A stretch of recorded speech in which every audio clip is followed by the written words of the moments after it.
Very good morning बच्चों। आज हम बेसिस ऑफ क्लासिफिकेशन के आधार कौन कौन से थे, ठीक है ना, उनके आधार का नाम तो पढ़ ले। बेसिस ऑफ वर्गीकरण के आधार, पॉइंट जल्दी जल्दी एक बार आपको रिवाइज करा देंगे। वर्गीकरण का आधार, चलो सुंदर सा लिख दे, कंधा, ठीक है। ओहो, वर्गीकरण का आधार क्लियर। अब इसके कौन कौन से पॉइंट पढ़े अपन ने। सबसे पहला लेवल्स ऑफ ऑर्गेनाइजेशन, आपको रिपीट भी करते जाएंगे, है ना। संगठनात्मक स्तर, शारीरिक संगठन स्तर, ऐसे लिखिए, शारीरिक संगठनात्मक स्तर, काट दिया।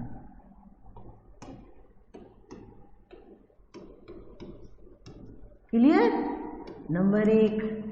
नंबर 2 सम्मिति, एक और रह गया बच्चों, ध्यान ही भूल गई, खंडन, सेगमेंटेशन। तीसरा सीलोम, चौथा परिसंचरण तंत्र, चलेगा सीलोम परिसंचरण तंत्र। पांचवा हो गया नोटोकॉर्ड, क्या बोलते हैं इसको, नोटोकॉर्ड के आधार पर, नोटोकॉर्ड, सॉरी,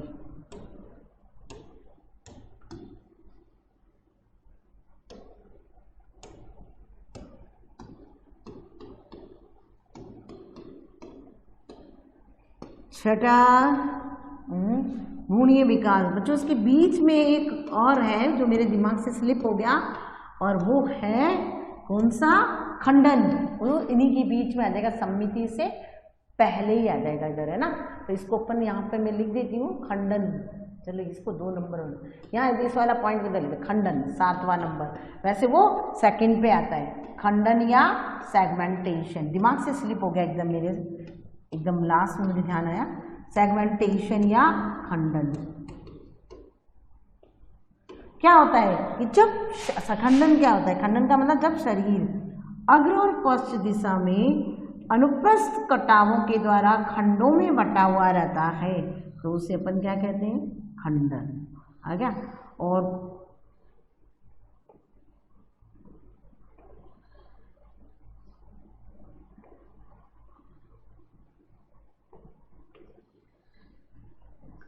खंडन भी 2 टाइप का होता है बच्चों। कौन कौन से 2 टाइप का, एक तो होता है बाहरी यानी सतही, और एक होता है आंतरिक, सतही खंडन और आंतरिक खंडन। आंतरिक खंडन जिसका दूसरा नाम क्या है, आंतरिक या मेटामेरिक,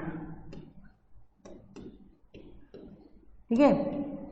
बाहरी खंडन यानी केवल बाहरी सतह पर होता है, इस तरीके से केवल यूं, है ना, ये बाहरी सतह पर था, उसको सतही खंडन। आंतरिक खंडन यानी जो शरीर के बाहर और अंदर दोनों तरफ प्रचंड होता है, आंतरिक और बाहरी सतह दोनों पर जब खंडन होता है तो उसे मेटामेरिक खंडन या आंतरिक खंडन कहते हैं। और इसमें कुछ अंगों की पुनरावृत्ति होती है, याद रखना इस चीज को, किसकी पुनरावृत्ति हो रही है, कुछ अंगों की पुनरावृत्ति होती है, तो उसे अपन क्या कहते हैं, मेटामेरिक। तो मेटामेरिक खंडों में क्या है, मेटामेरिक खंडों में कुछ अंग क्या होते हैं, वापस रिपीट होते हैं। तो मेटामेरिक खंडों में कुछ अंगों की पुनरावृत्ति होती है, और ये खंडन शरीर के अंदर के साथ साथ, अंदर है ना, देखो ये अंदर सारे खंडों में बटा हुआ दिख रहा है आपको, इतने पार्ट में, अंदर के साथ साथ बाहर भी खंडों में बटा हुआ रहता है। और प्रत्येक खंड को हम क्या कहते हैं, मेटामियर।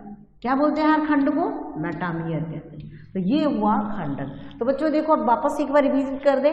शारीरिक संगठनात्मक स्तर के आधार पर ये कितने प्रकार का था, ये शारीरिक संगठनात्मक स्तर के आधार पर देखो, कोशिकीय संगठन स्तर यानी पहला उनका बॉडी बनी थी, सेल से बनी हुई रहती थी, फाइलम पैराजोआ एक ब्रांच है जिसके अंतर्गत फाइलम पॉरीफेरा आता है। फिर उत्कीय संगठनात्मक स्तर, इन जंतुओं का शरीर ऊतक से मिलकर के बना हुआ रहता है, अर्थात सेल और टिश्यू से मिलके बना हुआ रहता है। एग्जाम्पल सिलेंड्रेटा और टिनोफोरा। नेक्स्ट कौन सा आ गया? अंगीय संगठनात्मक स्तर। इन जंतुओं का शरीर अंग से बना हुआ रहता है, अर्थात cell plus tissue plus organ से। Example platyhelminthes. और लास्ट अंग तंत्रीय संगठनात्मक स्तर, यानी इन जंतुओं का शरीर अंग cell plus tissue plus organ और ऑर्गन सिस्टम से मिलके बनाता है। Example aschelminthes to chordata. Next कौन सा? Level of organisation. सबसे लास्ट पॉइंट कौन सा अपना? सम्मिति। सम्मिति का मतलब कि जब जंतुओं को किसी भी अक्ष से काटे तो उसके दो बराबर भाग होना, है ना। अब कौन कौन सी सम्मिति पढ़ी थी अपन ने? ये कौन सी सम्मिति थी? सबसे पहली सम्मिति अपन ने इसमें क्या नाम है, ये देखो, इसमें सबसे पहली सम्मिति पढ़ी थी अपन ने असम्मिति। असम्मिति का मतलब कि उन जंतुओं के अंदर किसी भी प्रकार की सिमिट्री नहीं होती। जंतु को किसी भी अक्ष से काटने पर उसके दो बराबर भाग नहीं होते, तो उसे असम्मिति कहते हैं। याद रखना, दो बराबर भाग नहीं होते। एग्जाम्पल प्रोटोजोआ और स्पंज। और ये सम्मिति कि जंतु को केंद्र से होकर गुजरने वाली किसी भी अक्ष से काटने पर इसके दो बराबर भाग हो जाता है। ये रहे आपके सामने, और इसका example Coelenterata and Ctenophora. Next example कौन सा है? क्या नाम है इसका? द्विपार्श्व सम्मिति। द्विपार्श्व सम्मिति, ये रहा द्विपार्श्व सम्मिति कि जंतु को केवल एक ही अक्ष से, केवल एक प्लेन से काटने पर, ये वाला प्लेन है ना, बिल्कुल बीचों बीच से काटा तो इसके दो इक्वल हाफ, इधर भी बराबर और इधर भी बराबर हो जाता है, तो उसे द्विपार्श्व सम्मिति कहते हैं, जो कि प्लेटीहेल्मिन्थीज से लेकर के कॉर्डेटा तक प्रेजेंट होती है। तो ये पॉइंट तो क्या हुआ? सम्मिति का। नेक्स्ट अपना पॉइंट कौन सा हुआ? अब सम्मिति के बाद नेक्स्ट पॉइंट है सीलोम। सीलोम किसे कहते हैं? देहभित्ति और आहार नाल के बीच वाला भाग क्या कहलाता है? सीलोम कहलाता है। और सीलोम कौन कौन से तीन टाइप के होते हैं? एक ए सीलोमेट, ए का मतलब सीलोम एब्सेंट, कौन सा? देहभित्ति, ये पूरी देहभित्ति है ना, इस और आहार नाली बीच वाला पार्ट, आहार नाली के बीच वाला भाग सॉलिड होता है, अर्थात कोई गुहा नहीं पाई जाती। एग्जाम्पल प्लेटीहेल्मिन्थीज और सिलेंड्रेटा। नेक्स्ट आभासी देह गुहा। आभासी देह गुहा में देहभित्ति और आहार नाल के बीच कहीं कहीं पर मेसोडर्मल पाउच प्रेजेंट होते हैं और उसे अपन आभासी देह गुहा कहते हैं। एग्जाम्पल एस्केल्मेंथीज, एक ही एग्जाम्पल है, आभासी देह गुहा है सीलोम का, कौन सा? एस्केल्मेंथीज। और तीसरा सीलोमेट या वास्तविक देह गुहा। देहभित्ति यानी देहभित्ति और आहार नाल के बीच वाला भाग किससे घिरा हुआ है? सबसे इंपॉर्टेंट चीज आपको याद रखनी, मेसोडर्म लेयर से। किससे घिरा हुआ? मेसोडर्म। अगर आपने ये नहीं बोला कि देहभित्ति और नाल के बीच वाला भाग मेसोडर्म लेयर से घिरा हुआ है या पेरिटोनियम आवरण से घिरा हुआ है तो वो गलत हो जाएगा, ठीक है, इसलिए ध्यान रखना है आपको। और एग्जाम्पल इसका कहाँ से? वास्तविक एनिलिडा से लेकर के कॉर्डेटा तक। क्लियर? नेक्स्ट पॉइंट क्या आया आपके? नेक्स्ट पॉइंट है इसके बाद एम्ब्रियोनिक परिसंचरण तंत्र के आधार पर। तो परिसंचरण तंत्र के आधार पर दो टाइप का परिसंचरण तंत्र होता है। एक ओपन, जिसमें रक्त कोटरों में कोई ब्लड वेसल नहीं है, केवल कोटर टाइप है, ओपन खुला हुआ रहता है। और जब रक्त वाहिनियों में ब्लड वेसल्स दिख रही हैं उनमें बहता है ब्लड। वाहिनियाँ कौन सी? धमनी, शिरा और वेसल्स, वो क्या नाम है, कैपिलरीज, केशिकाएं जिसको आप कहते हो, ठीक है। ओपन में रक्त केवल रक्त कोटरों में बहता है, आर्थ्रोपोडा के अंदर, ये दिखाया गया डायग्राम, और ये एनिलिडा के अंदर प्रेजेंट किस में होता है? ये ओपन वाला आर्थ्रोपोडा में, मोलस्का में, लेकिन सिफेलोपोडा जो उसकी क्लास है सिफेलोपोडा उसमें बंद, और हेमिकॉर्डेटा में। बाकी एनिलिडा कॉर्डेटा में ये कैसा रहता है? क्लोज रहता है। नेक्स्ट आ गया एम्ब्रियोनिक डेवलपमेंट के आधार पर, भ्रूणीय विकास के आधार पर। तो दो टाइप के होते हैं भ्रूणीय विकास, प्रोटोस्टोमी और ड्यूटरोस्टोमिया।